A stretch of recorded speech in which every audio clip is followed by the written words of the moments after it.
ရှေ့တစ်ခေါ်မျှော်ကြည့်မြင်နိုင်သလောက်မြင်အောင်ကြည့်ရလူမျိုးကြီးဝါကြမ်းခိုင်ခဲ့တဲ့နှစ်ပေါင်း9000ဝန်းကျင်ကြာအောင်တို့နိုင်ငံကြီးရက်တည်နိုင်ခဲ့တယ်ဆိုတာကစာပေတွေကြမ်းကြမ်းခိုင်ခိုင်ရှိလို့ပြန်တမိုင်းလေးကိုရှင်ပြတို့ဒီတော့မနေ့ကပြန်ပြီးတော့တမိုင်းလေးတောက်လျှောက်ပြောနေပါနော်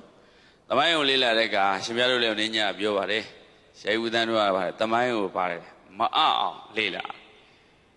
တမိုင်းကနေပြားတွေသင်ခန်းစာတွေအများကြီးယူစရာရှိတယ်ဒါကြောင့်တမိုင်းပညာရှင်များအဆိုရှိတယ်ရှေ့တစ်ခေါ်မျှော်ကြည့်နောက်တစ်လှန်ပြန်ကြည့်ရှေ့တစ်ခေါ်မျှော်ကြည့်ရှေ့ကိုတပြည့်တော့မြင်နိုင်တယ်မြမြင်အောင်ခေါင်းဆောင်တဲ့သူကအတိုင်းပြည်ပြုတဲ့သူတွေကြည့်ရအဲ့ဒါကို strategy လို့ခေါ်တယ်မဟာဗျူဟာဆိုတာမြတ်စွာဘုရားကျတော့အလောင်းတော်ဘုရားဘလောက်မြင်လိုက်လေလေးသိရှင်တဲ့ကဘာတည်းသူလို့အောင်မဲ့လုပ်ငန်းတွေမြင်သွားတာဒါခေါင်းဆောင်ဆိုတာဝေးဝေးမြင်နိုင်လေခေါင်းဆောင်မှုကောင်းကောင်းပြုနိုင်လေအဲ့ဒီအချိန်မှာဖြစ်လာမဲ့အကျိုးကျေးဇူးတွေ effort ပေါ့သူစ조사လိုက်ရင်ဖြစ်နိုင်မဲ့အကျိုးကျေးဇူးလည်းသူသိတယ်သူမစ조사လိုက်လို့ပြင်းကြီးလိုက်ရင်တော့မဟုတ်အလွယ်တကူခွင့်ရေးကိုယူလိုက်ရင်ဆုံးရှုံးသွားမဲ့ခွင့်လန်းနေလေသူသိကိမေဧကေနဒိဋ္ဌိနပုရိသေနဓမ္မဓတ္တိနာ